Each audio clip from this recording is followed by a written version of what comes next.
Joe looked really good. I thought he had, really good mass on his body. He was thick. Yeah. He looks like we've talked about a lot of guys winning, turning pro and getting a pro card. And we say, these guys are just not ready to be good pros. I think this guy is going to be could be another like Nick Walker type, where he can actually go right into the pros after probably a year and do well.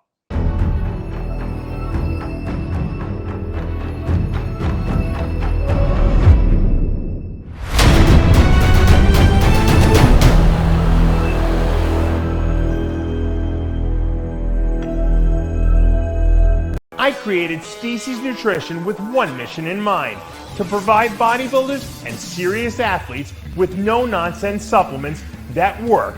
I put my name and reputation on every bottle of Species Nutrition products.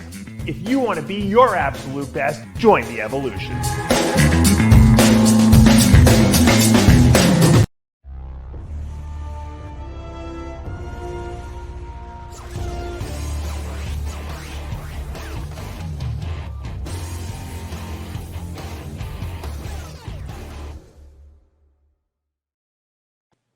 And we are back for another installment of Heavy Muscle Radio on this July 31st, 2023 evening.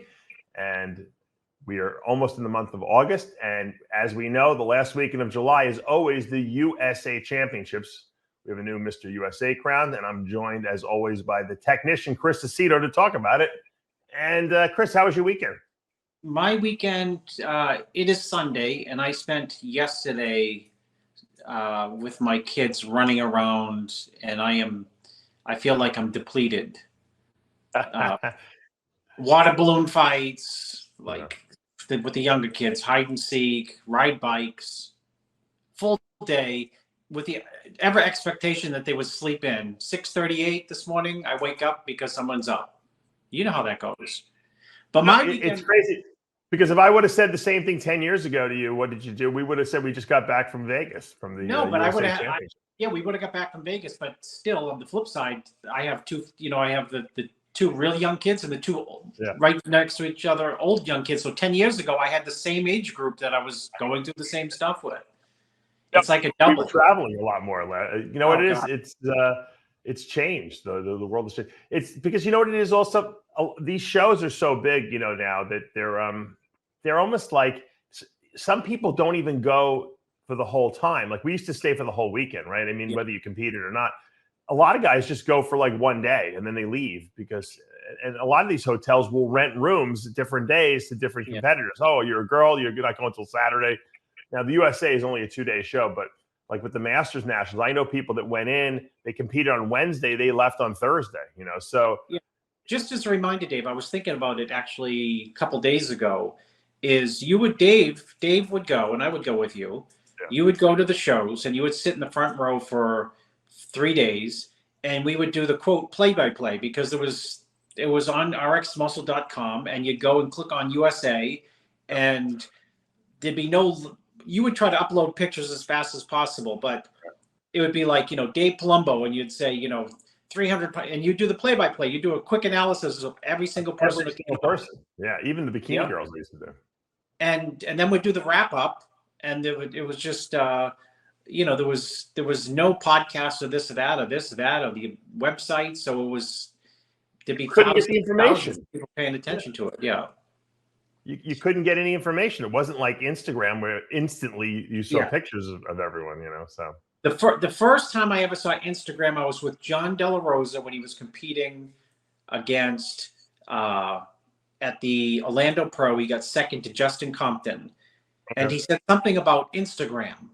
And I said, what's that? And he laughed at me and he showed me what it was. It was a lot, I think he had people at that time would have maybe Jay had 60,000 followers or something. It was in its infancy. Yeah. And I knew that people were going to be hooked on that. I bought stock after that on Apple stock because that was the first time I bought Apple stock because people were glued to their phones, massively looking at Instagram. It was just so amazing that you could post something immediately and then everyone could see it and you could tag people and all those things. But more important, Dave, is your home still intact today? No, physically. I got up and came over here to do to record this radio show with you. Upstairs could be a disaster at this point, but you got the VIP treatment, I hear, at WWE. Yeah, my kids had never really watched wrestling, and obviously I don't even know if they know. My son now knows who Triple H is and all the wrestlers, kind of just because through school and all the kids talk about it. But he doesn't really watch it like Monday Night Raw and all that stuff, But obviously, I have a relationship with Triple H and Stephanie McMahon, and I knew at some point they would be interested in possibly looking at seeing a wrestling show in person. So I guess the WWE they did a house show in Fort Myers here at the Hertz Arena. So I texted Triple H and I asked him if he can get us tickets, which he does the best tickets in the house. First front row, ringside. And so I took the whole tribe. I took all three of my kids and my mother-in-law and my wife, and we Can't went there. say tribe anymore, Dave, unless What? Tribe is not authentic to your is that it? background. So yeah, you can use a Yiddish word maybe or an Italian word. What would be the Italian word for? I'm trying to think of it. I'm trying to think of it. I don't know. Anyway, I took the troops, and we were sitting in the front row, which was great. He got us the best seats in the house. You're disrespecting the troops, Dave. But go ahead. That's right. And like I said, I don't know if my kids knew that was anything special, but my son had a friend who he didn't even know was there. We saw him like at the intermission. He was like up, way, way, way higher, obviously, because he had regular seats. And I think my son understood that, he had, better seats than his friend. And the great thing about sitting in the front is that the wrestlers will interact with you. And my daughter, the great thing about wrestling now is like, even if you don't know the characters, a lot of the characters now are like sons and daughters of like former WWE people. Like Charlotte Flair is Ric Flair's daughter, and Cody Rhodes is Dusty Rhodes' son. So we get to see all these, people. Then, it was a good show, actually. They had the champ there, who's Seth Rollins. Now he's the WWE champion. They had the women's champ there. The women are crazy with the acrobatics, and my son is into gymnastics, so they were doing all the flips, and they loved all that stuff. So let me see if we can pull some stuff up here from my Instagram. Speaking of Instagram, Dave, what are tickets this day and age for like ringside? You don't even know. No, to be honest with you, because I don't. Yeah. I didn't buy the tickets. I have to say I was very lucky that I didn't have to buy the tickets. I don't think they're crazy expensive. The good thing about the WWE is everything is, they understand it's like a middle America type of thing. So they don't overprice things. Yeah. I'm sure if you want to be ringside, it's probably more expensive, but it's affordable to go take your family there. The drinks and the food there are expensive, but not as expensive. I'll tell you where did we just go? When I went to Busch Gardens, I couldn't believe it was like $6 for a bottle of soda, of diet soda. It was crazy. A water was I think it was $8. I think a water was $6. It was nuts. I couldn't even believe it, what they charge. And money's not really, I can afford it. It's just weird. The principle of it all. The principle. Yeah, I'm just like, holy mackerel. That's a lot of money. Yeah. Well, Dave, 100 is. So watch this little scene. Oh, let me replay it here. I got to watch it with my glasses, so your optometrist thinks I. So that's Cody Rhodes. So Cody Rhodes, I don't know if I can restart this video. Hold on. Dusty Rhodes' son, you got it. Yeah. No, he already did what I wanted to show you. He did. He came down after he did his shtick. He came into the front row there. Hold on, let me pull it up again. I hope you dressed your family in watch this. Cody Rhodes came down and he asked my daughter if he could take her unicorn hat. She was so happy. She was so unbelievable. And he took it, he wore it in the crowd. And he even said to her at one point, Dave would have been happier if she had taken the species hat. If he had taken the species hat and then And then Bob Yeah, Chick that would have been good advertising for me. But no, but Bob Chick would have emailed right away. WWE. Yes. What's Dave Palumbo doing there? Front row advertising. He And can't even go. What do you think my daughter said to me when he took it? Oh, can I get it back? Is he going to give it back? And so the funny thing is, he said, "Don't worry, I'm going to give it back to you." They look really mean, but these wonderful security guards right here. And of course, my girl Sarah sitting right here. She's been doing my son was screaming like a little.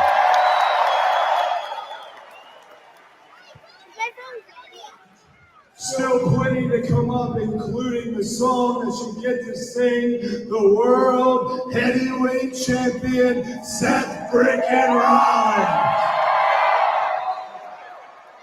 See my son like climbing the rafters there?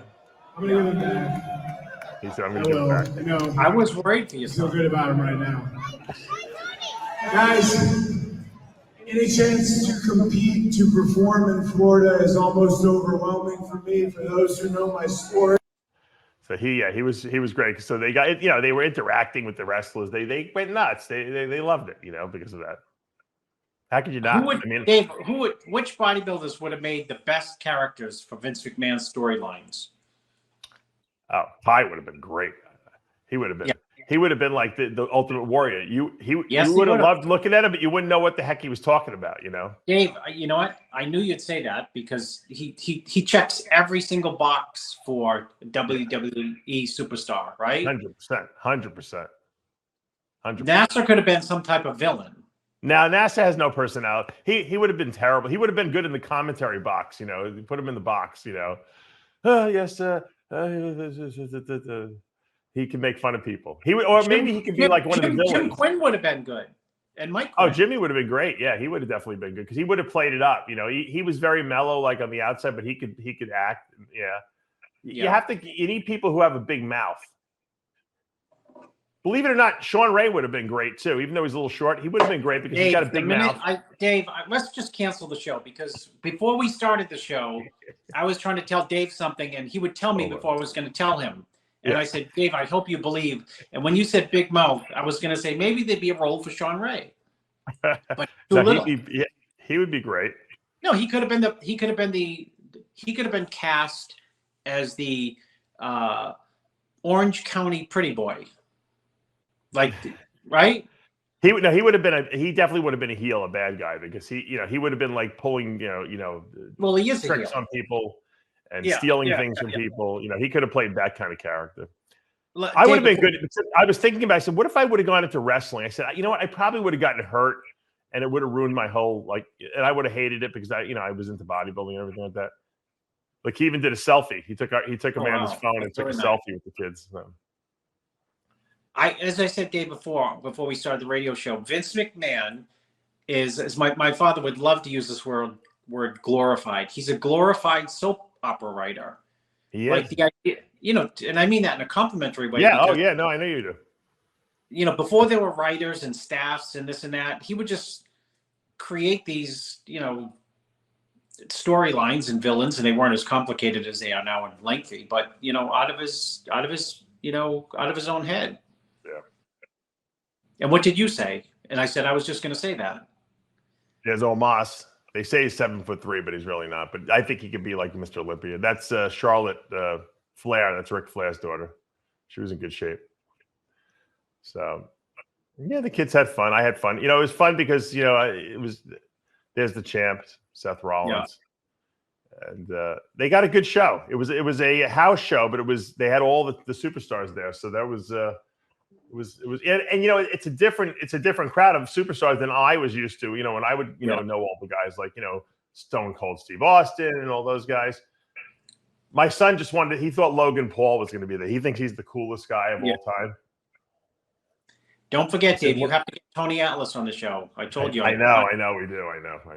Because if you want to hear, he probably has more conspiracy theories than RFK. Because he's up on everything. He's politically astute. Okay. Maybe I should get him on the After Hours show, and he could argue with Valentino and all those guys. Get him on After Hours Show because he would definitely. I'm telling you, he would kill it. That's what I'm going to do. That'll be better than you'd bring up a topic that you'd think like he can't possibly be up. Okay, Tony, this is he'd be like. He might be a regular. He might be a good guy to be a regular on the After Hours Show. Dave, I agree. I'm telling you, a whack packer. He might be a good whack packer. He'll replace one of the other guys that doesn't want to do it anymore. And you'll listen to Valentino say, "Yeah, you were my favorite growing up. You got Tony the big arms, and you inspired me to blow up my arms." They probably know. Guaranteed, sure, Greg trained at the gym. He trained that. I am sure there's 1 degree of separation because he probably stayed at Greg's house. Haney stayed at Greg's house. Did you know that? Yeah, you told me that. Yeah. And Greg's mother was cooking meatballs and spaghetti for Haney. Yeah, he loved them.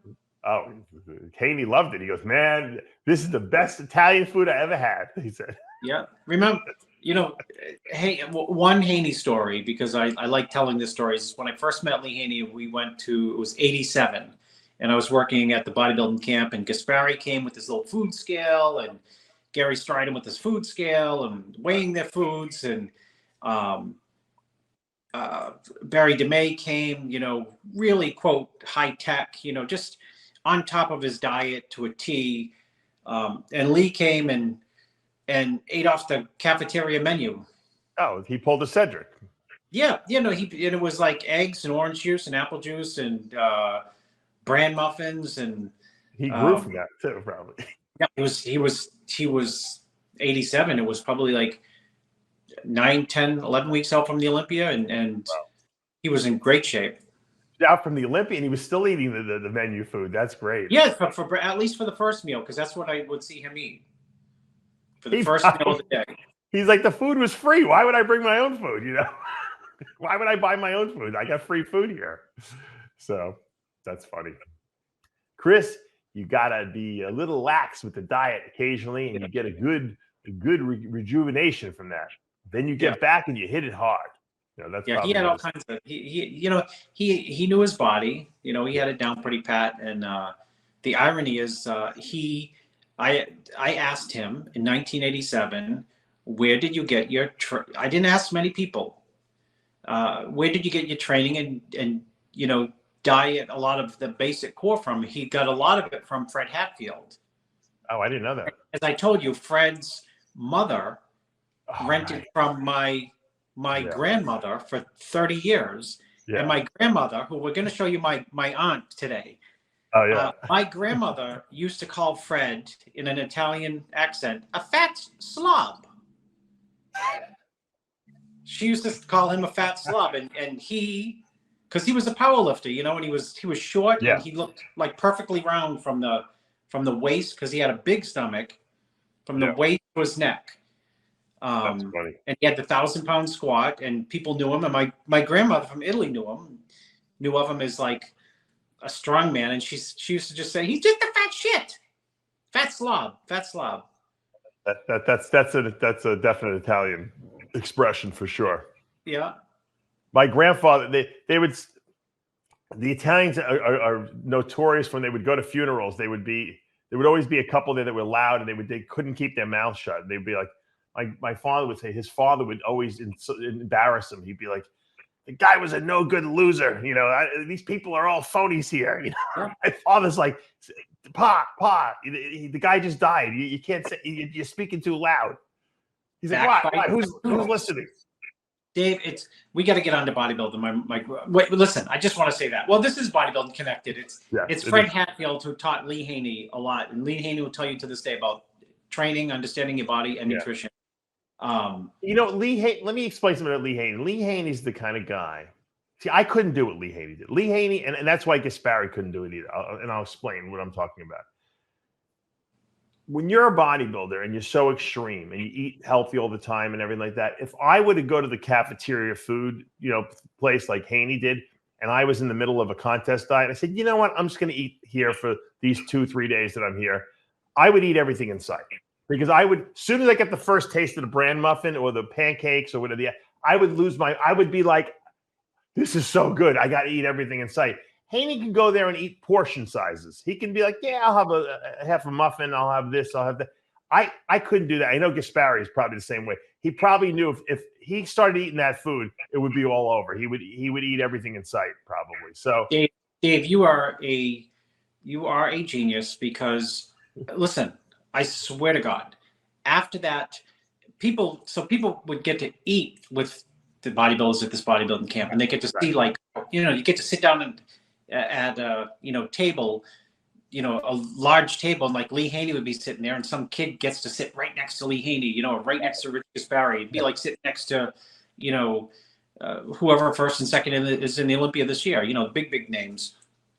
And somebody asked Lee at a seminar that same day about eating the regular breakfast. And Lee, words right out of his mouth was moderation. Yeah. And, but a lot of bodybuilders can't do that. He went on, I remember to this day, Dave, he went on to this little speech on the importance in your life of moderation. Then he segued into the moderation of training because his whole philosophy was, of course, stimulate, don't annihilate. And he said, these guys chasing me are never going to catch me because they're killing their bodies. And I'm working with my body. I'll never forget that. That very, very wise. And what? He could say it all he wanted. People would read it. We would read it. And no one would listen to him. No. I remember when he was saying he would eat. This was back in the 80s. No one ate fat in their diet. It was just protein and carbs. And so for breakfast, you'd have 12 egg whites or whatever, right?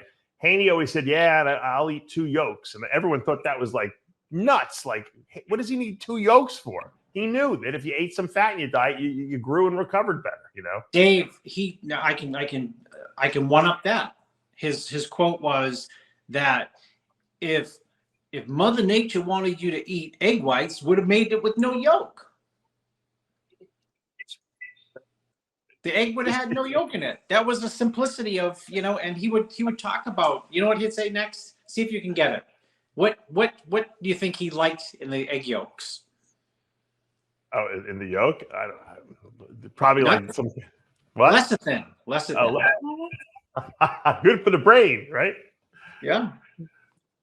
Precursor to acetylcholine. He's like a country wise guy. He gives you wisdom. You don't know he's giving you wisdom. You have to really listen to him because he's got wise things that he says. You think he's giving you very simplistic type of advice, but it's deeper than the surface. You got to go below the surface to really get what he's telling you.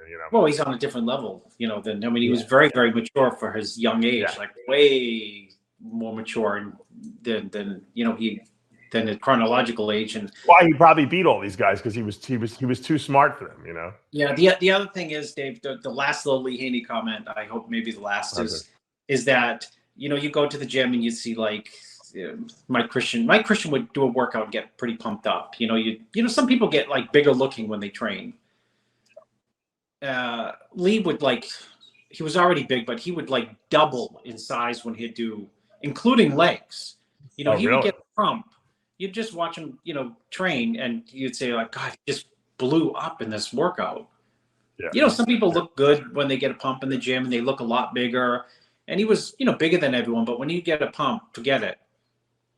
The funny thing is, Lee Haney at probably 20 years old looked exactly like he does now. He never changed, right? You couldn't really figure out his age. When he was younger, he looked like he was older. And now that he's older, he looks younger because the guy never changes. Yeah, Lee up until probably he was like a jet. Up until the mid 50s, he looked at least 10 years younger than he did. But when he was 24, he looked 30. You know what I mean? Yeah. He just has that, like he's like ageless, type of thing.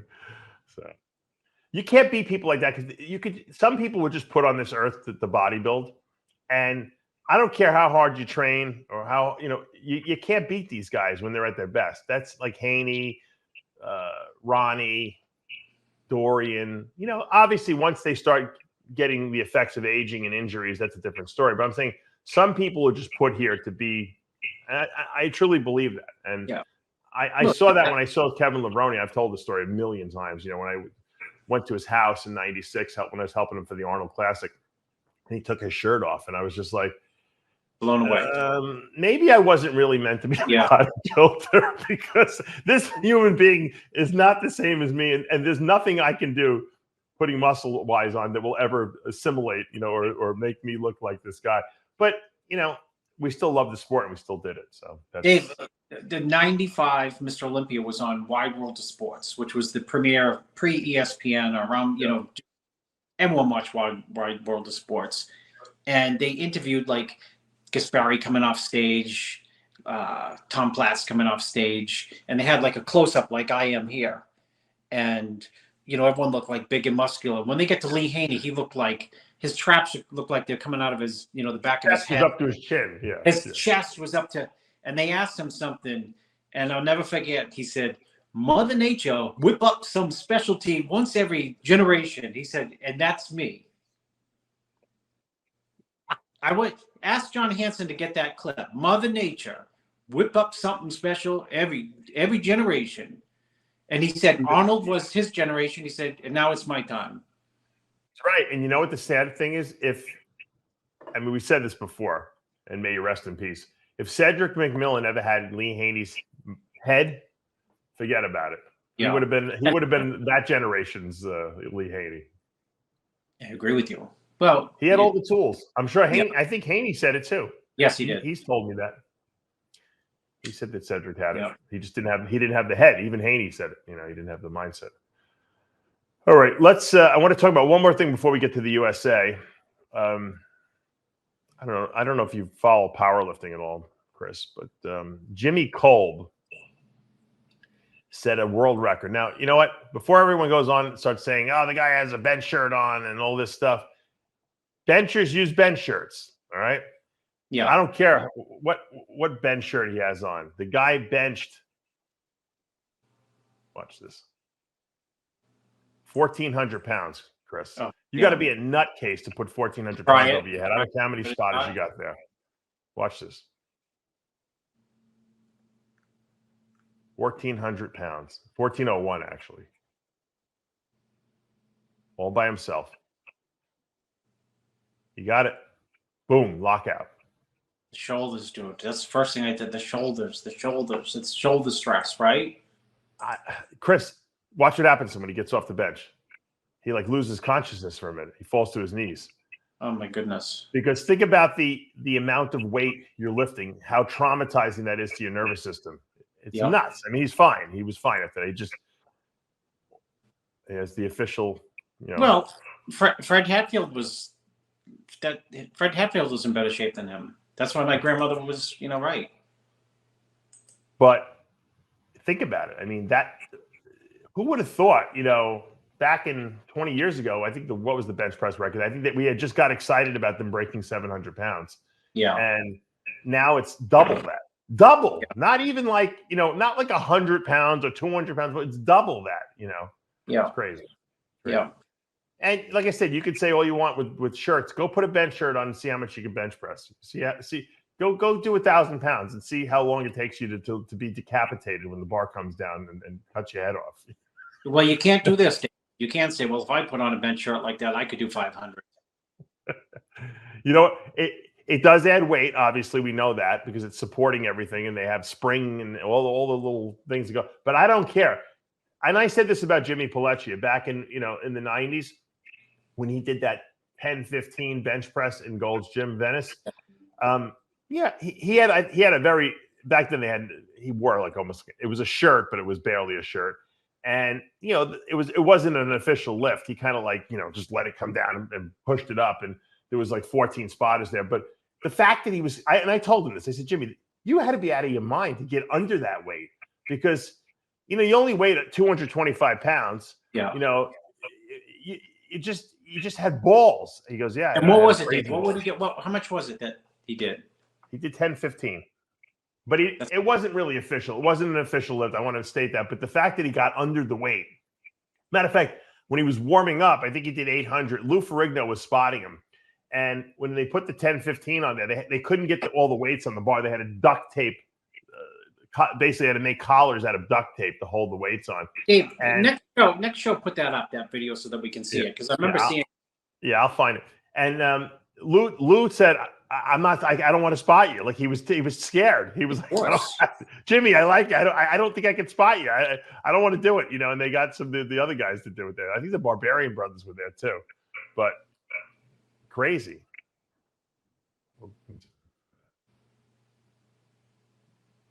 That was, they thought he was crazy, you know, back then, and he was in a sense because no one at the beginning even thought about that. Well, because at the beginning, Dave, people thought the weights were fake that he was doing. Yeah, no, but yeah, he didn't. And he had a bodybuilding type physique, upper body, you know. Yeah. Which adds to the, you know what I mean? It's yeah, he was. Don Ross said, "You're a power bodybuilder." He coined the term. This was Jimmy. I think Jimmy. This is when he did 855 or something like that.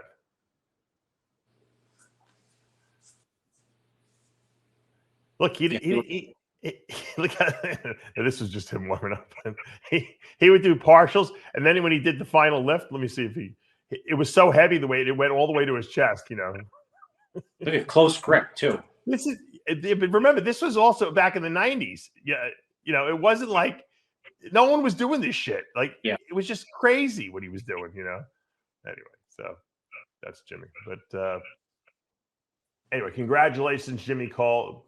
I know a lot of people, you know, will give you flack, but I thought that was an awesome lift. And now, does that make Guinness, Dave? Does Guinness Book of World Record cover that or no? I don't know. It's the all-time greatest bench press of any human being. You would think Guinness would put it in there. It's certified by, you know, the powerlifting judges. I would imagine it would be. I mean, until someone breaks it. I mean, I got to be honest with you. I don't even know how these guys get all the weight on the bar. I mean, they must have like bigger plates. So I don't know how they're doing it because it's a lot of weight. Plus, you have to have a special bar because otherwise the bars will bend. You know, so it's a science of just getting the weight on the bar. You know, but you got to be a little kooky in the head. I've interviewed Jimmy before. He seems like a pretty normal guy, but you know, we're all a little crazy, right? What happens is you become desensitized. You know how like sometimes, Chris, you think about the weights you lifted when you were a bodybuilder, and you're like, I must have been crazy to get under that weight. I don't even know how I did it, but you know what? You didn't do it. You didn't go from nothing to 800-pound squat. You went incrementally up, and you got used to it. So it desensitized you to what you were doing, and you realize, it's not that much. 600 pounds is not that much. You know, I do it all the time. You know, and so you just. You know, you work up to it. It's when you get these idiots that go to the gym and say, "Hey, that guy did. I'm going to try 600 pounds," and they can only really squat 400 pounds. They put 600 on, and they go crushed to the ground, and they drop dead. No. You know, I did a video on this guy who. Did you see that 450 pound? The one you didn't want to watch. The 450 pound thing. I clipped that segment that we did on the show last week, and I put it up, and it got a lot of because we were talking about safety, and I was telling people how you shouldn't do that and how the right way to spot a person is. I put it up. It got like almost 200,000 hits, this video. Of course, always the weird thing. And you know what? YouTube demonetized me. And when I appealed it, they said it was inappropriate. You're not allowed to report that. That's why you could have. That's why I couldn't watch it. I was intuitively right, but it was out there. I mean, it wasn't like it was. It wasn't like there was blood and gore. But it was a safety video I would put up, really, because it could happen to anyone. If you don't know what you're doing and you don't have a good spotter, and you know the gym is dangerous. Lifting weights is dangerous, just like anything in life is that you do it to an extreme level. You have to understand the safety precautions, and you don't just go into the gym and do shit you can't do and you don't use spotters that don't know what they're doing when you're lifting heavy weight like that. I never thought a squat would be as dangerous because you could always dump the weight unless your neck gets caught in the way. Yeah. But a bench press is probably the most dangerous. I mean, it's like you have a guillotine over your head. I mean, if your spotter can't stop that weight from coming down on you because your chest fails or something like that, you die. I mean, it's it's that simple. I actually saw a guy in the gym, a friend of mine, drop 405 on their chest. It bounced off, and he somehow got out of the way of the thing. I don't know how he wasn't bruised for 2 months after that, but some guys have. You remember the guy, the Olympian? I think he took your course. Good guy, great guy. When he was doing pictures for Weider and both knees gave out. Oh, Jean-Pierre Fuchs. Yeah. Jean-Pierre Fuchs, that ended his career. Crazy freak accident. Yeah. Luckily, he didn't, severely hurt his neck or something like that, but he got out of the way of it. But yeah, I mean, anything you do is dangerous. I remember Ron Norman, my accounting friend, he was in his basement, with the overhead leg press. I always felt that was dangerous, but that vertical leg press, he loved it. And he was doing it. And one leg, his quad tore on one leg, and he tried to stop the weight with the other leg, and then the other quad tore, and he was basically pinned under the machine with 2 torn quads. Thank God his son was upstairs, and he was able to yell up to him, and they came down. He called the ambulance, and then they had it was a terrible, terrible scene to get him out of there. But he luckily had the stoppers on there, or he would have been dead. Yeah. So you got to think safety, especially if you're lifting alone. Always have safety, some sort of safety mechanism. Even if if you bench press and you have to do it alone, you can bench press in a power cage, and just put, and have a set of bars so that the weight can't go below a certain level. It'll hit the cross things. You can. There's always ways to do things safely, and I don't advise doing super heavy weights if you can't handle the weights or if you don't have a good spotter. All right, let's move on. We did have the USA Championships. We have a new Mr. USA. And we're going to pull up some pictures.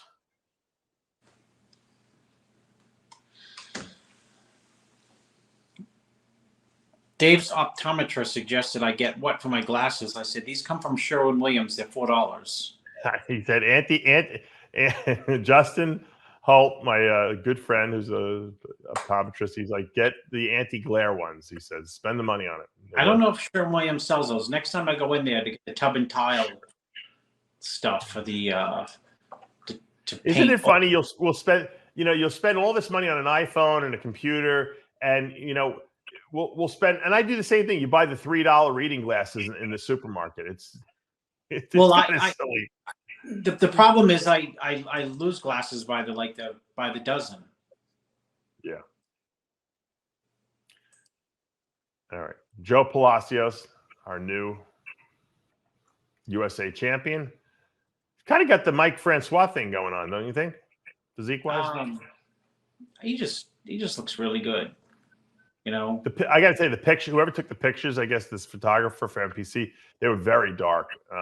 Dark. And what's interesting is people in shape, because as dark as they are, people, you can still see the people's condition. Yeah. Yeah. Joe looked really good. I thought he had, really good mass on his body. He was thick. Yeah. He looks like we've talked about a lot of guys winning, turning pro and getting a pro card. And we say, these guys are just not ready to be good pros. I think this guy is going to be could be another like Nick Walker type, where he can actually go right into the pros after probably a year and do well. Yeah. I think you're, well, you know what? There's the first thing I noticed besides really good condition is no gaps really in the physique. Like, he looks good in all the poses. Yeah. If you look good in all the poses, chances are, even at this level, you're going to go up against someone who's got a weak back double. His back double's not weak. Someone might have a weak most muscular. His most muscular is not weak. He's got a lot of balance and good size and really good condition, and that's obviously the reason. All those reasons come together, and he's the winner. I thought he looked great. Yeah, I'm going to pull up his Instagram because those pictures are so bad. I wanted to show you some pictures of him, even just leading up to the show. He looks really good. He's got a lot of good pecs. Pittsburgh is thinking about suing Instagram because people look too good in Instagram. Hold on.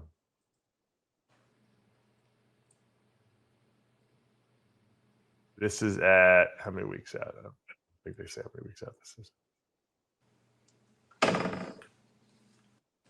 Got a lot of width on him too, Chris. Yeah. I'm telling you, he's going to be a good pro. He's one of the few USA national champs we've talked about. Although our last year's national champ obviously just won his pro debut, so I should take that back. But yeah, he's got this guy. I mean, this guy could probably do Tampa next week and do well.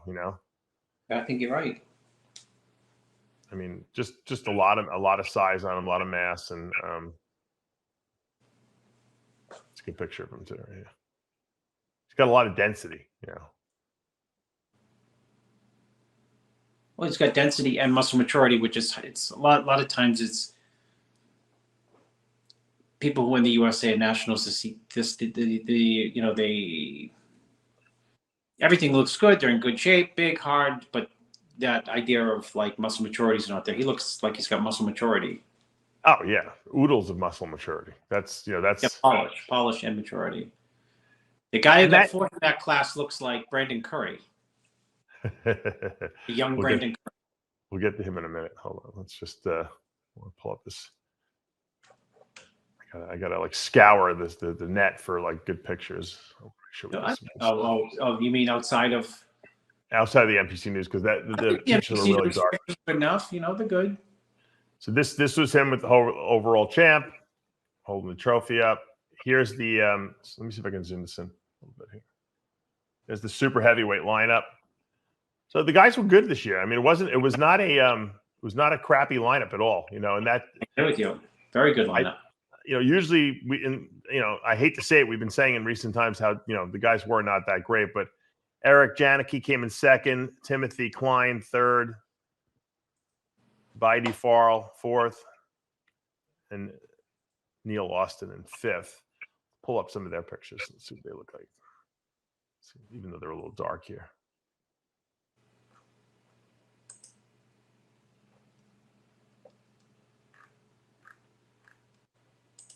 This is Eric Janicki. We'll pull him up.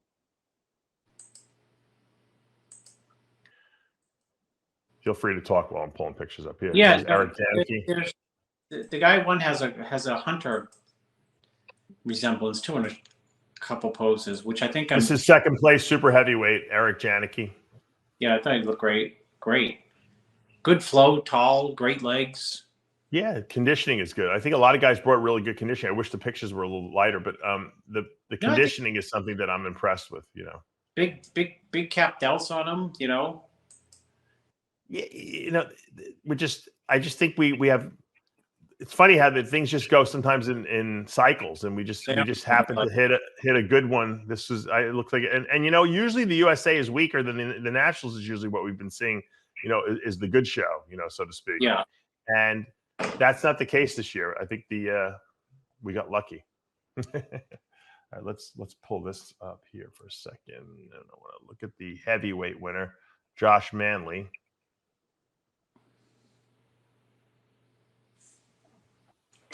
I thought he was also excellent. Great condition. Yeah, I think it had to be close. I think the super heavy Joe just had more muscle. Yeah, more mass on him. Hamstrings on the back shots on Manley, and you know, quads are outstanding. That right there. Outstanding quads, outstanding hams on the back shots.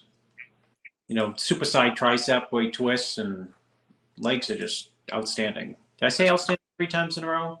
Yep, that's the heavyweight lineup. And look, if you see, you know, Josh is the guy in the middle. He's the smallest guy probably in the lineup, but he's got the best shape and structure and conditioning. You know, yeah, he's got the polish a little bit more than everyone else. But you can see a lot of these guys are going to be really good. You know, come the next year or two, which is good because you know what. That's what we need. We need guys that are constantly new guys that are coming up, and they're going to replace, you know, the guys that are retiring. And I think that we have a good young crop. You had pointed out to me that the lineups were not that deep competitor-wise, which was interesting. Like total number of. Yeah, no, I know. Bodybuilding, but the quality is still good. So I don't need 100 people in each class. You know what I mean? No, of course you don't. It's like going to a restaurant, Dave. You don't need 100 things on the menu if 80 of them are terrible anyway. And let's show the heavyweights. This is our light heavyweight, who is really good too, and that's Zaid Raslin. And great hands on hips, most muscular. Yeah, you know, diced legs. I'm just impressed with is the level of conditioning that all these guys brought to the stage in this top 5 groups, and it kind of reminds me a little bit of it. Yeah, it reminds me of when we competed. You know, the what's most impressive, I think, is still flip back to the, you know, the heavies were great, light heavies, middles. It just, you know, for the supers, you know, the top 7 people to be in really, really good condition like this is, you know, impressive, simply because as a super heavyweight, you know, it implies everyone's going to be big. So when you're prepping for the show, a lot of times it's easy to make the mistake, like, okay, you know, I'm going to quote, stop at this weight. This is a big enough weight and this is a good enough look. And it's like everyone threw that out the window and said, you know, I just got to come in my absolute best condition. And that's what top guys did. No, I think it's, I agree 100%, 100%. But, you know, the big winner of the weekend, obviously, is Joe Palazzo. And he's going to be a good pro. And it's interesting. I haven't interviewed him yet. I probably should reach out to him and get him on the show. I bet you, I wouldn't be surprised if we see him jump into the Tampa Pro this weekend. I really don't. Yeah, he might, you know. We've seen that happen before. Guys do that before, and sometimes they're successful. And, you know, just why not? I mean, you're already in shape. I mean, what would Grushkin tell you to do if you won the USA and there was a pro show the week after? No, he'd tell you to take the time off, enjoy the win. And you know what? I'll tell you why Bob would say don't do it. Right. Because he'd fear that you come in. This is exactly his head. Yeah. Okay, if you come in looking great, but not looking like lights out like you did the week before, and some of those judges moved here in their mind, even though you should beat other people, they'll say like, oh, we've seen you better. Yeah. And there's a lot of wisdom to that, you know, that mindset. Even though you could say like, well, I could still be better than this guy, and this guy. He would say, yeah, maybe, but perception is reality for people. And they saw that really what happened to Nick Walker when he turned pro. Didn't he jump into Tampa and same thing happened to him, right? No, I think he jumped into Chicago. There was some show he did right after he competed. Yeah, but he's just, you know, he's improved so much since he won that North America's, like, you know, he looked really good. But I don't think he was ready to jump into a pro show. He still had gaps, and he's brought all those gaps out. Oh yeah. Well, then when he competed the following year, that's when he really shocked the hell out of everyone. Yeah. So. When he had that time to continue. Yeah, I guess you're right. Sometimes it's nice to just rest on your laurels. Essentially, you know, you won the USA, you're Mr. USA, ride that title out at least for, you know, 6 months, 8 months, you know, a year. And let everyone talk about your pro debut, you know, your anticipated pro debut. I mean, look, Carlos Thomas has waited 2 years? Yeah, a couple. And he'll be at the Texas Pro, you know, competing against Labrada and Andrew Jack. And now we're really anticipating it because he took the time to put the size on he needed and make the improvements. And so sometimes the buildup is more exciting, you know. But you know, when you take off a lot of time too, sometimes you lose. People don't talk about you as much either, you know. So it's kind of a trade-off, you know. I guess hard to say. Well, they never talk about you anymore. It's hard for them to talk about you anymore because there's just so much. Like when Sean Ray, let's say, won the, you know, go all the way back to when he won the Nationals. You know, there was not Facebook and Instagram and all these things, so. There's so much stimulation there's so many good physiques to look at if you look at your like Instagram feed that you forget automatically about someone who just won the USA. Right. Yep. You're 100% right. So I mean, it's there's no right or wrong. I guess it's what works for each person. Yeah. That's the only thing I can say about it. All right, I'm trying to just pull up some more information here. Hold on. All right. I'm sure I didn't even check, Dave. How many classic people in there? 500? It's a lot. I'm gonna pull up the classic overall. Who was Austin Espy? Let's get a shot of him. And this photographer really, they should go back and lighten all the pictures up because those pictures are dark, but I think they can be fixed. You know. Yeah. They're not like they're not like unrepairable. They're definitely fixable. Because I remember when I used to do all contest coverage here. When pictures are a little dark, you can put them through a Photoshop filter and you'll lighten them up. And Austin Epstein looks phenomenal. But here's what happens when you look at bodybuilding pictures and you're like, I just went to him and I thought, oh, he's got to be bigger. I'm like, well, wait a minute, it's classic. Classic, yeah. I know. Bodybuilding really skews everything, doesn't it? Yeah, no, I said, oh, he's not surprising. He's not big. And then the minute I thought, okay, wait a minute, this is classic. I said, oh, fits the parameters perfectly. You know what the problem though with Chris is because of that? That's why bodybuilding will always have more fans. There'll always be more money in prizes. There'll be more fan draw. And we always talk about open first because of this. He looks great. Probably most people on the street would rather look like this than Joe Espy, who won the overall in men's bodybuilding. But at the end of the day, when you watch a bodybuilding show, just like when I was watching the wrestling show this past weekend, I want to see the big freaky guys on it. Yeah, you want the guys I want to see. And because you can't look like those guys, and that's what makes them special. And so bodybuilding will always be number one in our sport, at least, Yeah, I mean, Chris Bumstead looks great. There's to the answer to that, Dave, is I always go back to the crowd response of the guy who could never get closer than third at the Olympia. Rolly Winkler, maybe 3 Olympias in a row, was definitely the freakiest of freaks on stage. Absolutely remarkable. Could have been, tighter, could have been, drier, could have been this, could have been that. That always kept them, out. But, Phil would come out, Roden would come out, Dexter would come out, Dennis Wolf, whose calves were not as good as my aunt's, would come out. And the crowd would go nuts, right? But when Rolly would come out and, do his mandatories, crowd would go completely nuts. Yeah. Remember, how about when Marcus Rule come out? Rule, yes. And they would try to go nuts when Paul Dillette would come out, but he couldn't hit all the poses. He didn't know how to execute the mandatories for some reason. I don't know why.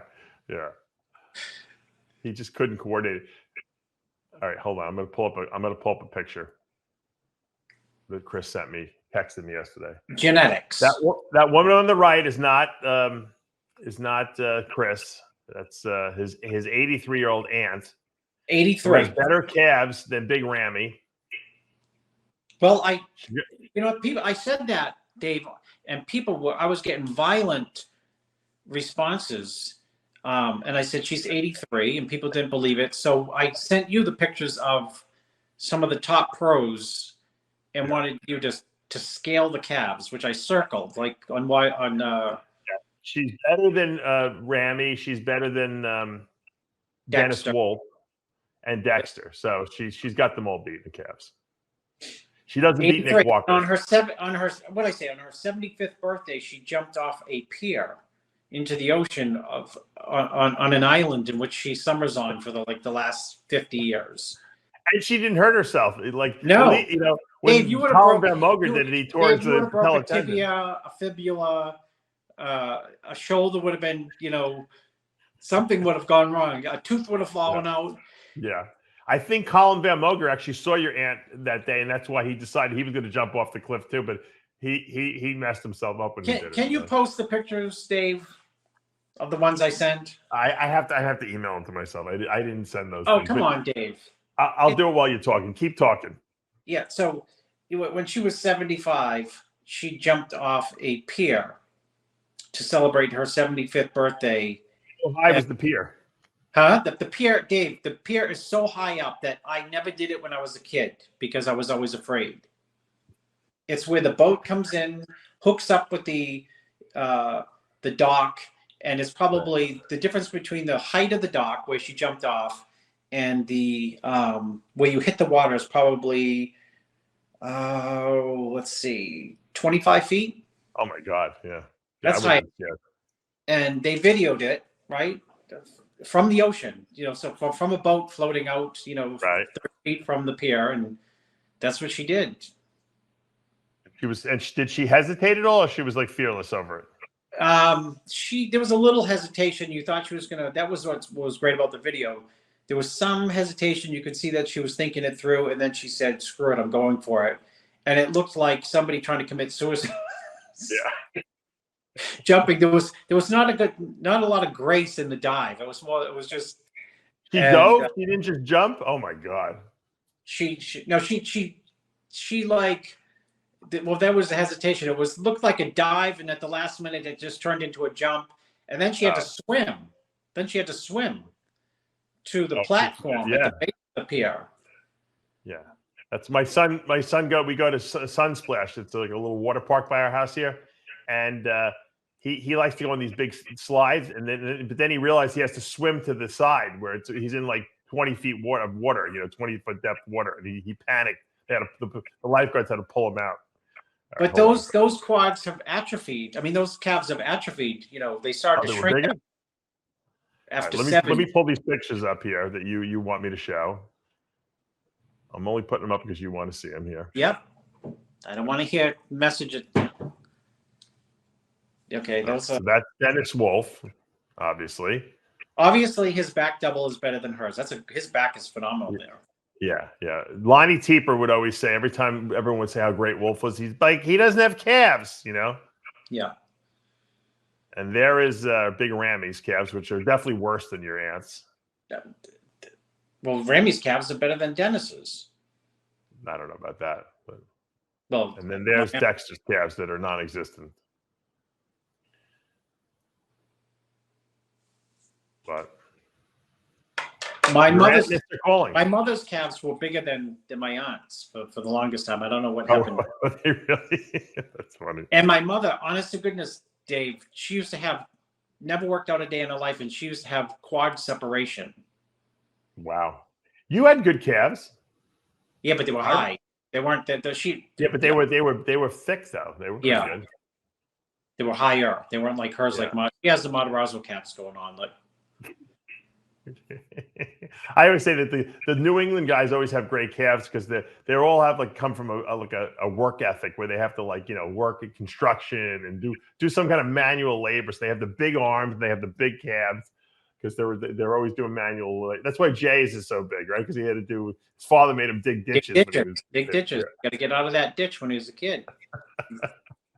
Pouring rain. And he told his father that's that turning point into chasing down Ronnie. He said, your dad, I'm a little kid. And he said, just ignored him and said, go back to work. Yeah. He probably hated his father after that, but it was the best thing his father ever did. It made it toughened him up, Oh yeah. High expectations. It's where you set your expectations. Yeah. Hold on, let me see what we got here. Let's give some props to some people. Ursula Moreau won the women's bodybuilding at the USA. I know that used to be a big title. Remember that? Oh yeah. God, USA champion for women. My wife won the USA. Amanda won the year Phil Heath won. 05. Yep. She won the overall. So did my ex-wife. That's right, Laura. You're right. See, we have something in common.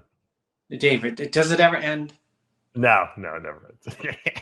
It's like I was just thinking. I was thinking about when I did the '96 Nationals, and that was Jay's first national show. Yeah, and you were probably backstage with him. I'm sure we probably were I was probably 10 feet from you. We never uttered a single word to each other because we just didn't know each other. It never ends. Competition. We were the competition. Unbelievable. How funny.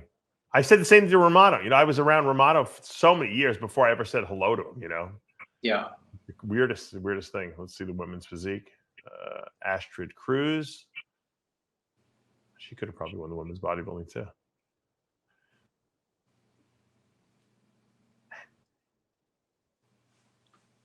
Well, it's good to see that the women's bodybuilding is, it's still chugging along, even though it's, obviously the numbers are way down. But to be honest with you, I don't know why more women don't do women's bodybuilding. I mean, this girl, Astrid Cruz, could have done women's bodybuilding too. Well, you know what? She's the women's physique winner. Dave, you talked about earlier about it's good to see a lot of really good quote pro card winners or just guys in the NPC who look really good because they're going to quote replace people who retire at some point. Yeah. And with women's bodybuilding, as you know, there's a financial path forward in terms of a career, thanks to Jake Wood. Yeah, oh, it's true. I mean, there's shows that he has that provide a lot of money to winners, Yeah. Yeah, you're right. You're right. I'm looking at this. It's not that people compete, obviously, for a lot of different reasons, but it's nice if you're a woman bodybuilder and like, gosh, I just won this show. Maybe I can get into the Rising Phoenix show where they give insane amount of money. Yeah. And not only does Jake give it to like the winner, but it goes like right down to second, third, fourth. Oh yeah. This girl won the wellness division. I don't want to be unpopular. This is Petra. Go ahead. Be unpopular. Church. I'm going to say something unpopular. I think that the wellness division is just. I don't know. I think they put it in there because they had their hand forced because it was a big thing in South America, and it's very popular down there because everyone likes to train legs and they have big butts and stuff like that. I just think it's unnecessary. These girls can cross over. They can do bodybuilding, women's physique. Some of them can do bikini maybe, but I just think it's like a weird division. I don't know. It doesn't champion symmetry, which is kind of antithetical to bodybuilding, right? Yeah. They want bigger legs than upper body. They don't really want them too conditioned, so it doesn't really champion that, which we always say, hey, conditioning wins shows. And I don't know, and they're really not doing anything else. They're standing like bikini girls with these big legs. I just don't think it really adheres to the principles of what bodybuilding was founded on, where all the other divisions do. If you think about it, everything else is about symmetry. I mean, yes, men's physique, they only judge the upper body, although Bob would say they don't, even though that's not true. I understand that. That's a beach body, type body. But this is just, just weird. I don't know. It just doesn't do it for me. You know what I mean? I think the physiques are phenomenal, and especially at the Olympia level. But it's not really, a bodybuilding. I don't even know. Well, I think Dave, when there's a collection of agreement when you ask people like, what does an ideal Mr. Olympia look like? And what does the ideal classic guy look like? And what does an ideal even woman bodybuilder look like? I think like, for example, like Linda Murray in her heyday, maybe, or even Kim Jabeski. But, with wellness, it's the idea of what the ideal is not there yet in people's heads. So the judging can be all over the place, and what you're actually judging is challenging. Because when you see it, like, wow, this guy's classic. He looks crazy. Yeah. This guy's an open bodybuilder. And the guy in the open bodybuilder could be small, and you could say, like, gosh, with 20 pounds, this guy's knocking it out of the park. He fits the ideal. And we all agree on that. It could be this person, that person. Right. But wellness, it becomes, even men's physique, we know in our minds, and we can identify it when we see it too, But question here. I'm gonna throw. I mean, this girl's look at this girl in wellness. It's more ambiguous, and it's hard to pin down like what is the ideal. Right. This girl. I think what happens is once you get somebody who's unbelievable in the division, you might just know it and say like, okay, that's the template, and everyone else has to chase. That's why I'm going to hit you with a question. I'm going to hit you with a Chris Aceto technician question because I already know what the answer is going to be. But this is the Petra from behind. Now, looking at her from behind, okay, and looking at her physique, I'm going to hit you with a question. Juliana Malacarni, who won the women's physique Olympia. Wins. Well, put her in wellness. She wins, right? Well, she can win a lot of divisions. Yeah, she wins. Easy, right? Because she had the good legs, great butt. Crazy. She's not too big. So if you could do 2 divisions and be the champ, okay, with changing nothing about your physique, which I really believe she wouldn't have to, which in her heyday I'm talking about, okay, then to me, there's something wrong. Like, in other words, these girls should just do women's physique, that's what they have a women's physique lower body, and they have like a bikini upper body or something like that, or kind of like a women's. Most of them are pretty muscular. They have good waistlines.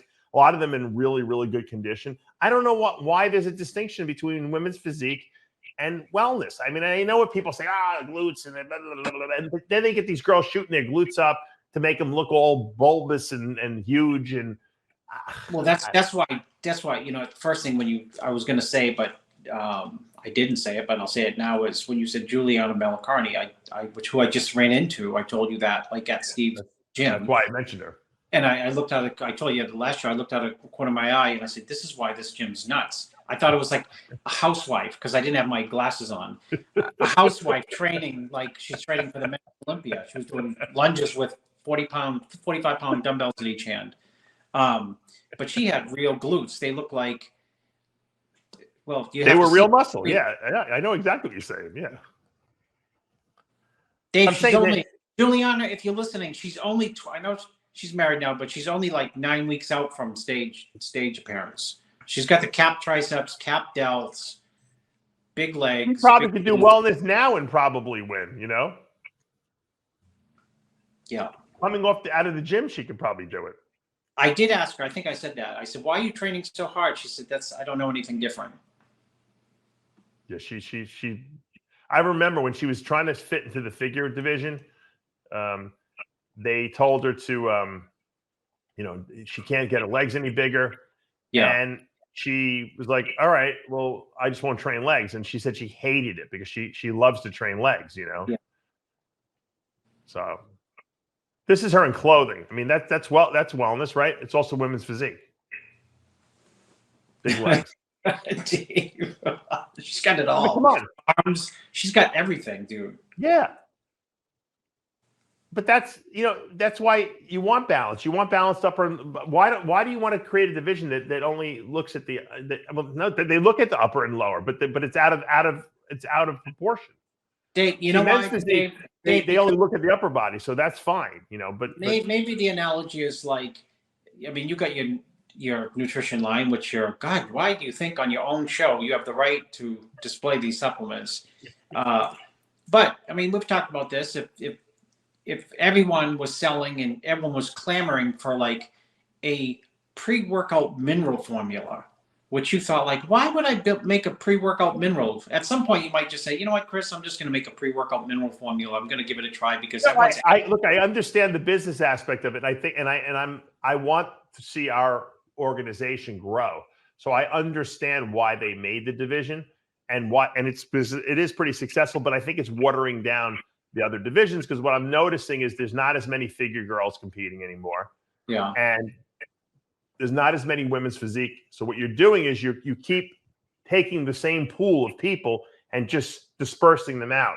So you're watering down those divisions, and maybe some of the girls that would have been great women's physique competitors now are doing wellness because they think it's more sexy. I can wear, I could walk out in heels, and they're not doing women's physique, and you're losing talent because of that. And so you can't water down. Imagine if you had 5 men's bodybuilding divisions. Yeah, you would water them all down. You would take the talent away from the men's open. You got a very it's almost a bulletproof argument, Yeah. So, but I think the answer to that is maybe when you see, at some point we're going to see like the wellness person who's just so overwhelmingly perfect, and that's going to be like what everyone wants to look like, and that will allow people maybe to aspire to look like that, and it'll be you'll see the distinctions between the divisions. Right now, I understand what you're saying. I think you're right. There's a lack of distinction between a couple divisions. Well, they basically said that we're going to make a division that's basically women's physique without posing, with bikini posing. Yeah. That's really what it is. It's women's physique bikini posing. Remember, we would see like back in the day, you'd see like Glenda Murray, or like you'd see some of these bodybuilder girls. They would do like figure poses, like to be funny on stage, or something like that, or bikini pose. That's what it looks like. It looks like you got a woman bodybuilder who's doing, a women's physique competitor who's doing bikini poses, and that's fine if that's what people want to see. I don't know. I think it's the thing that it bothers me is that I feel it's taking away from the other divisions. and it's watering. It's like, all right, let's make another champion. Let's make another champion. Let's make yet another champion. Yeah. Why don't we have a bodybuilding division? You know why don't we have a bodybuilding division where we have no symmetry involved, and we'll say, look, we'll call it the freak division, and it's just the guys that just want to get massively big and ripped. And it doesn't matter if they have any symmetry. Their waist could be 40 inches. It doesn't matter. As long as they look like a freaking gorilla on stage, like King Kong. That's all we want to see. That might be the most popular division in all bodybuilding. I was going to say, be careful what you wish for, Dave, because people would love it, because, call it the Hulk. We could call it the Hulk division or something like that. And you know what? You'd see a lot of great bodybuilders that could have been in the open division who would watch their symmetry and stage presence wouldn't get too big, and they'd be like, screw it, I'm just going to do the freak division, because you know what? I'm going to have 5 million followers on Instagram. Everyone's going to be talking about me because I'm the biggest, freakiest guy on the planet, And you make money from that division, believe me. There'd be a lot of people in that division. You'd have guys that have, just Dave Palumbo would have probably been Mr. Olympia of that division. I didn't have the greatest symmetry, but I had a lot of muscle and I was freaky conditioned. Greg Kovacs, you throw him in that division too. So, I mean, you could make a million divisions if you want to try to create something for everyone, and that would be marketable for sure, because not marketable, it would be popular. Where people would want to see it. Ruley Winkler could do that division, Yeah. Well, Big Ramy would have a secondary career maybe in that division. He would probably be the Olympia champ in that division. Yeah. They could make him go up to 400 pounds, Yeah. No, you got a point. You got a great point.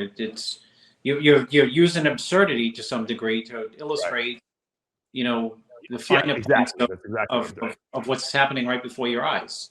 But you know what? If I held an online competition, now someone will steal my idea and do it. And I said, I'm going to give out, 10 grand to the freakiest physique. I don't care about symmetry.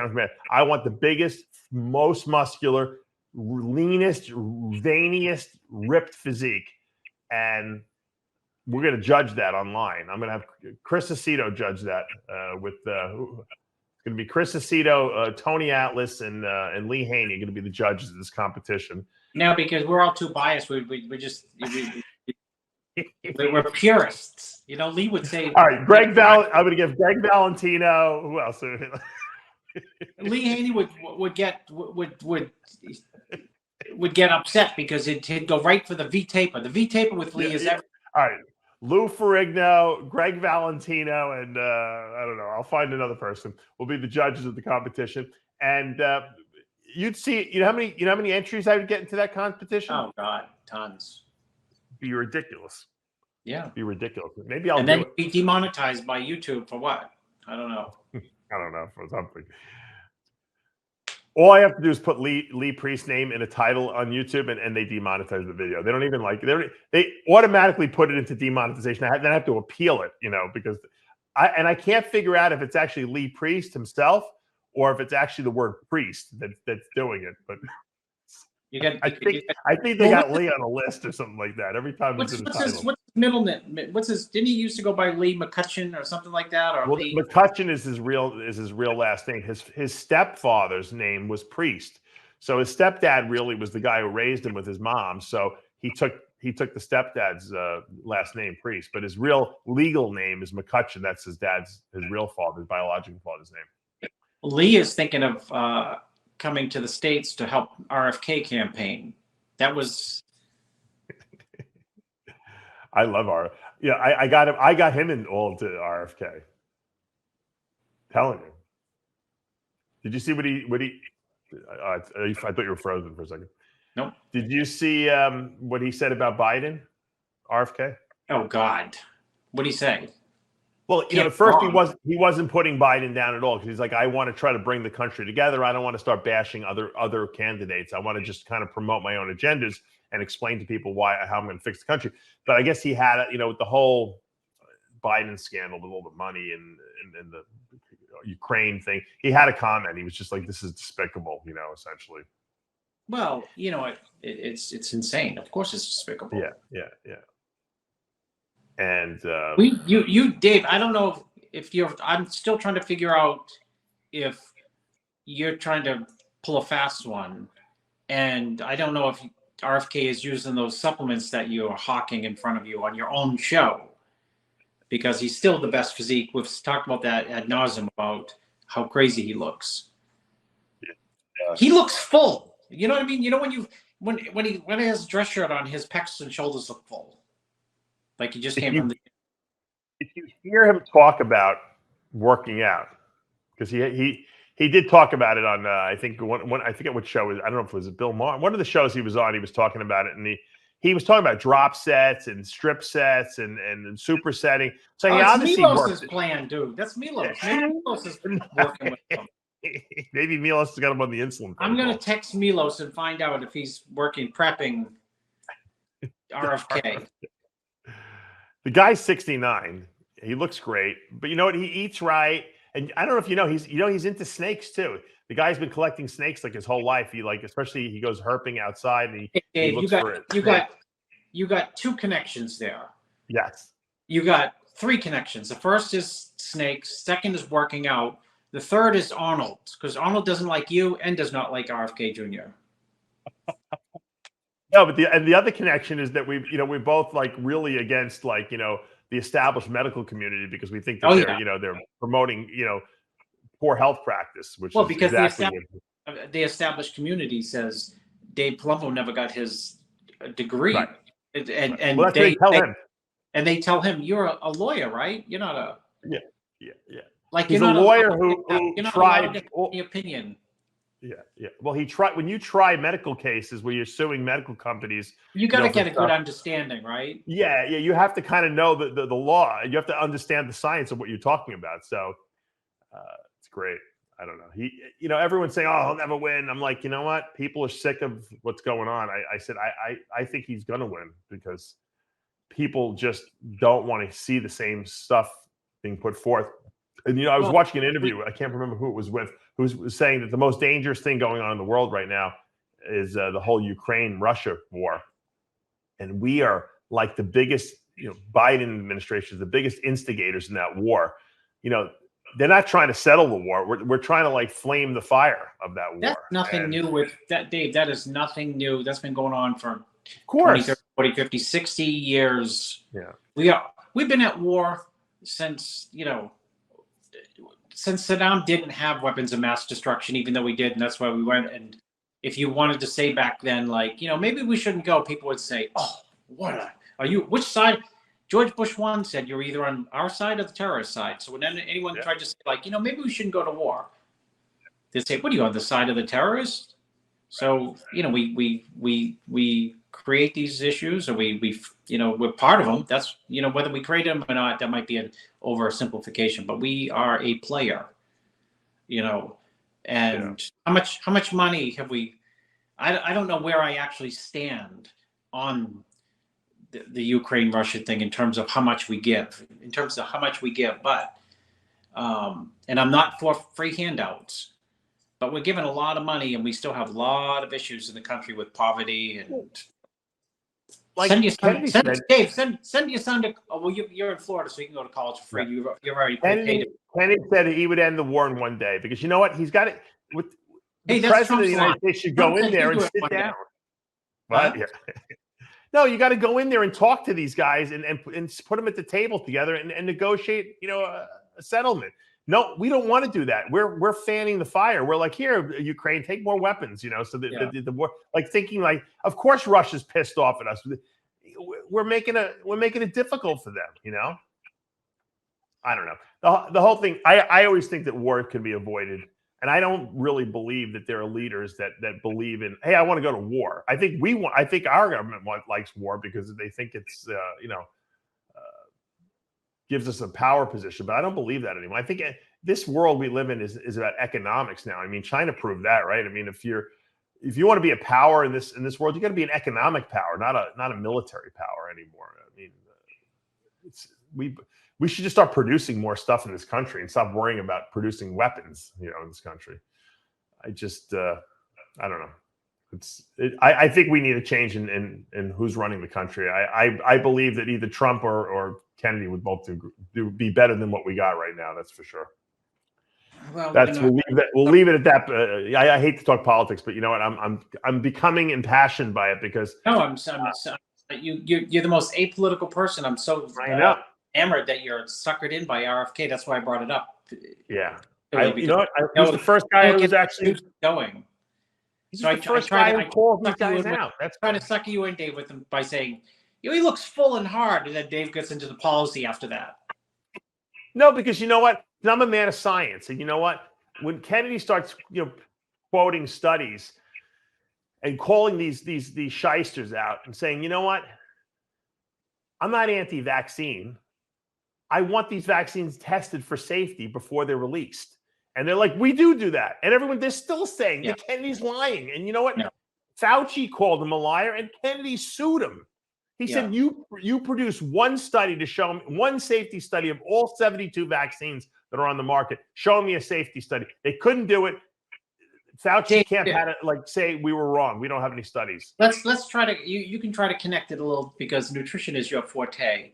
You got to, your homework assignment is to go and look at the interview where RFK talks about how people became like allergic to gluten. And it's stunning because nobody was allergic to gluten. It's a brand new thing. And I used to think, like, when people gluten-free, I'm like, oh gosh, why do they have to be gluten-free?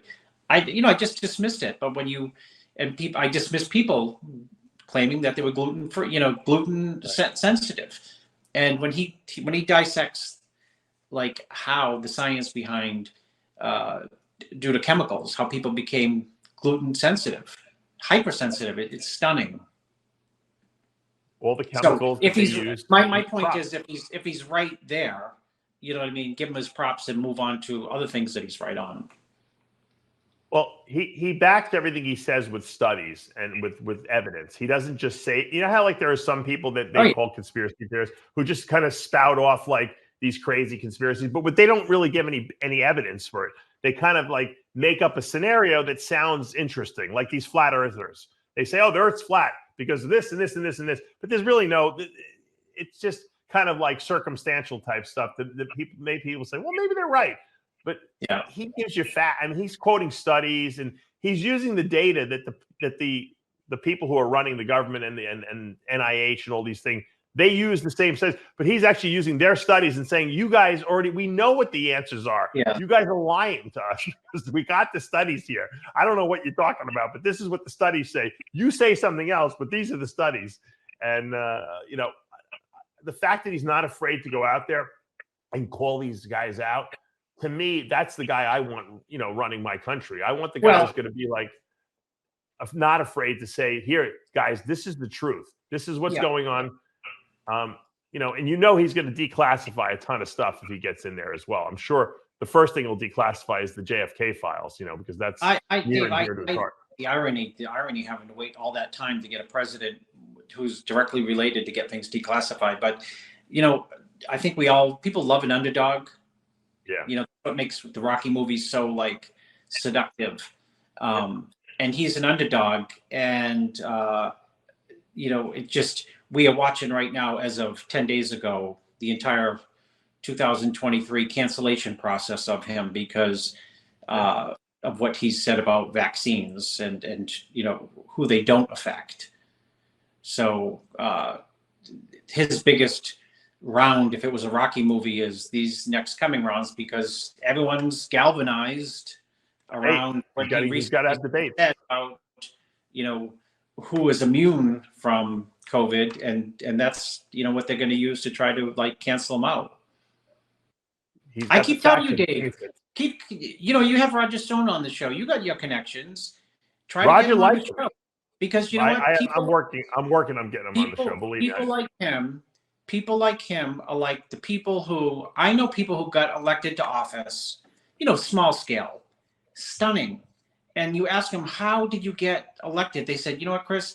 I spent 9 months every single day by myself knocking on doors. I'm like, really? That's how? You didn't use Facebook? And they say, I use that.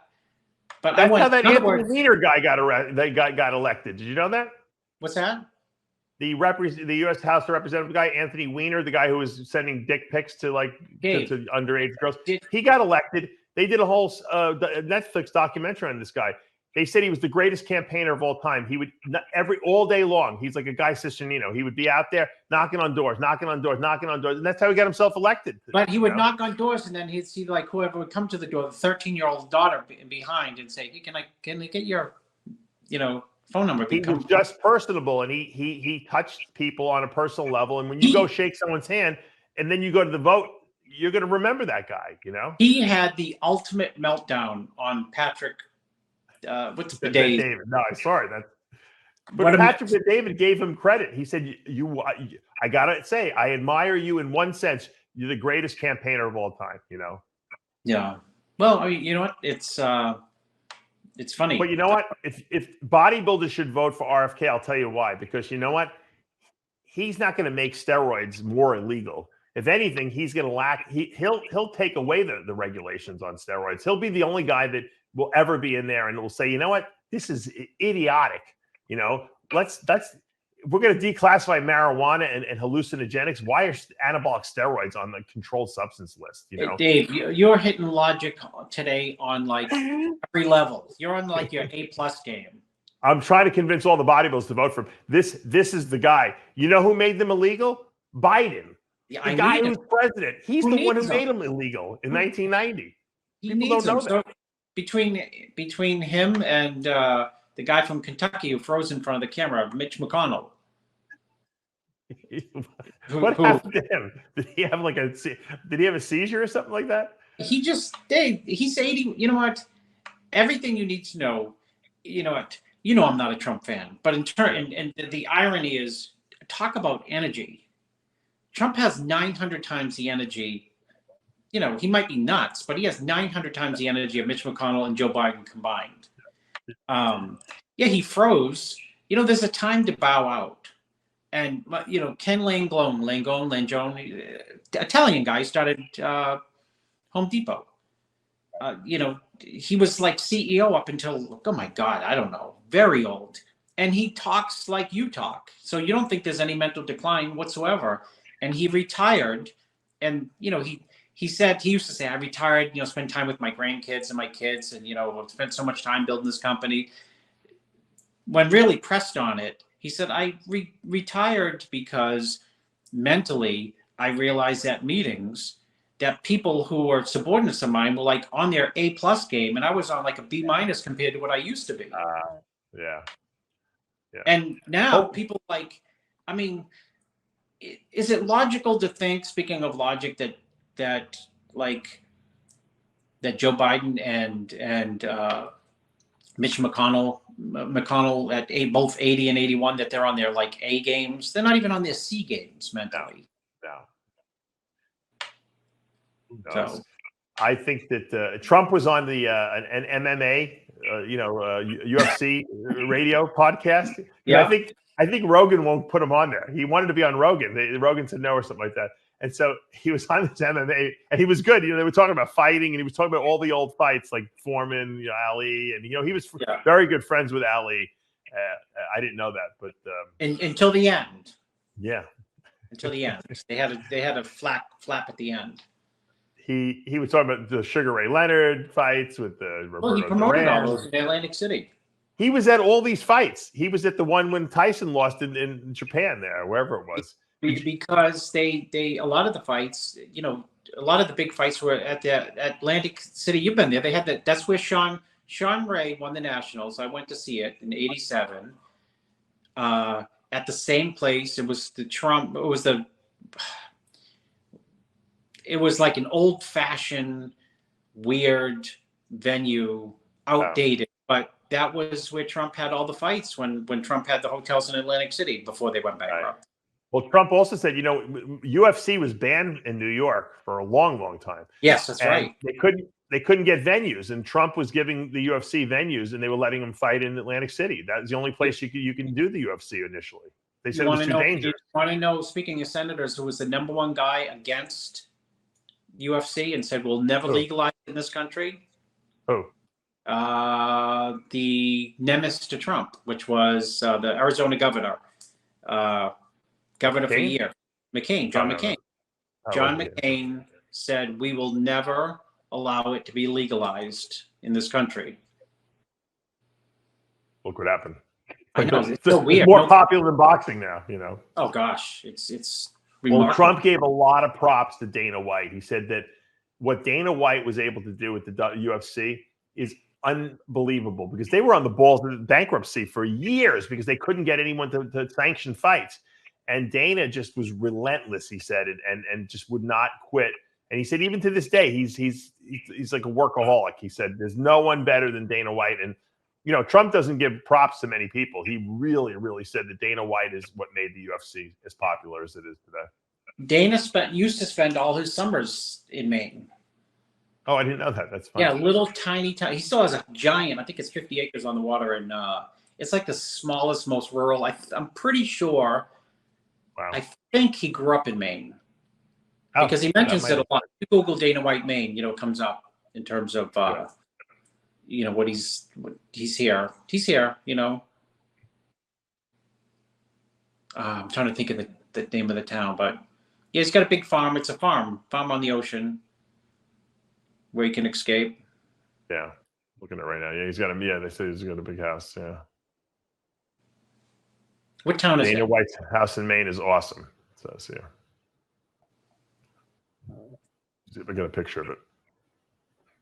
I'm sure you've probably scoped. I'll praise it based on a picture, Dave.